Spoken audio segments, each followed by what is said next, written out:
Grade 9. On our last meeting, we have discussed about the meaning of first until third paragraph of our Undang-Undang Dasar tahun 1945.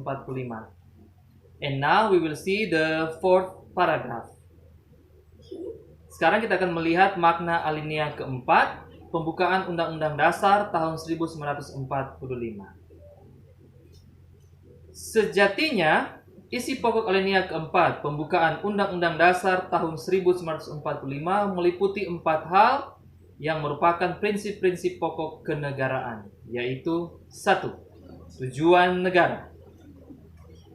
Tujuan negara ini dapat dibagi dalam 2 bagian, yaitu tujuan negara secara khusus dan tujuan negara secara umum.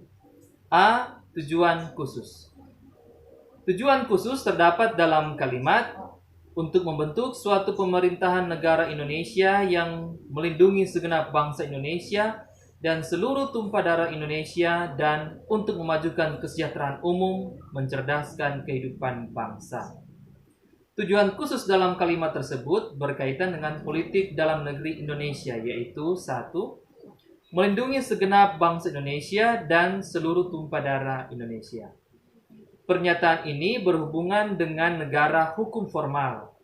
Dampak dari pernyataan tersebut adalah negara harus menjamin antara lain tidak adanya kekuasaan sewenang-wenang. Maksudnya adalah warga negara hanya boleh dihukum jika melanggar hukum, kedudukan yang sama di hadapan hukum, dan terjaminnya hak asasi manusia oleh undang-undang atau peraturan. 2. Memajukan kesejahteraan umum, mencerdaskan kehidupan bangsa. Pernyataan ini berhubungan dengan negara hukum material. Hal ini berarti negara tidak dapat melepaskan tanggung jawabnya dan harus secara aktif melaksanakan upaya-upaya untuk membangun dan mewujudkan kesejahteraan masyarakat. B. Tujuan umum. Tujuan umum berarti dalam lingkup kehidupan bersama bangsa di tengah pergaulan dunia. Tujuan umum ini terlihat dalam kalimat dan ikut melaksanakan ketertiban dunia yang berdasarkan kemerdekaan, perdamaian abadi, dan keadilan sosial. Tujuan umum negara Indonesia dalam kalimat tersebut diwujudkan dalam politik luar negeri Indonesia.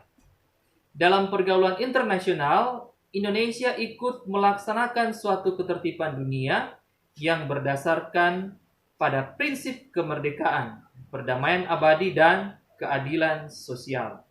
Hal ini menjadi dasar politik luar negeri Indonesia yang bebas aktif. Nomor 2, ketentuan pembukaan Undang-Undang Dasar.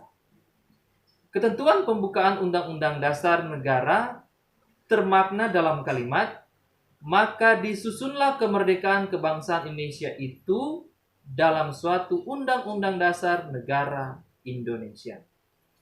Kalimat tersebut menunjukkan bahwa negara Indonesia berdasarkan hukum dan mengharuskan terdapatnya sebuah undang-undang dasar. Kalimat ini menjadi dasar hukum bahwa pembukaan Undang-Undang Dasar tahun 1945 merupakan sumber dari adanya Undang-Undang Dasar Negara Republik Indonesia tahun 1945. Dengan demikian, pembukaan Undang-Undang Dasar tahun 1945 memiliki kedudukan yang lebih tinggi daripada pasal-pasal di dalam Undang-Undang Negara Republik Indonesia tahun 1945. Number 3 atau nomor 3, bentuk dan norma negara. Mari kita perhatikan kalimat dalam pembukaan Undang-Undang Dasar tahun 1945, yaitu yang terbentuk dalam suatu susunan negara Republik Indonesia yang berkedaulatan rakyat. Kalimat ini menyatakan bahwa bentuk negara Indonesia adalah republik yang berkedaulatan rakyat.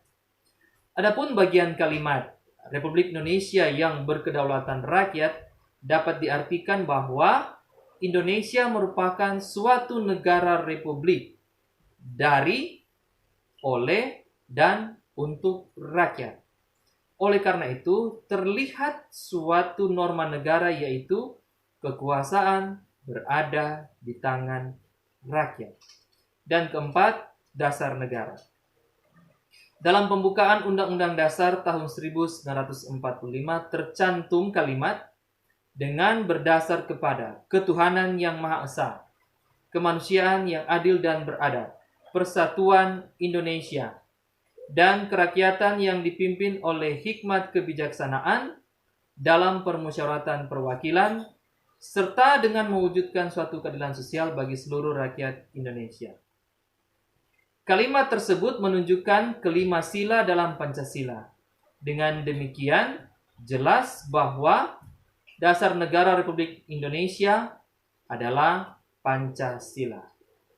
Selain prinsip pokok-pokok kenegaraan, pada alinea keempat ini tercantum juga tujuan pembangunan nasional, yaitu melindungi segenap bangsa Indonesia dan seluruh tumpah darah Indonesia, memajukan kesejahteraan umum, mencerdaskan kehidupan bangsa, serta ikut serta melaksanakan ketertiban dunia yang berdasarkan kemerdekaan, perdamaian abadi, dan keadilan sosial. Demikian pembahasan kita untuk pelajaran kita hari ini. Sampai bertemu lagi dalam pelajaran PKN selanjutnya.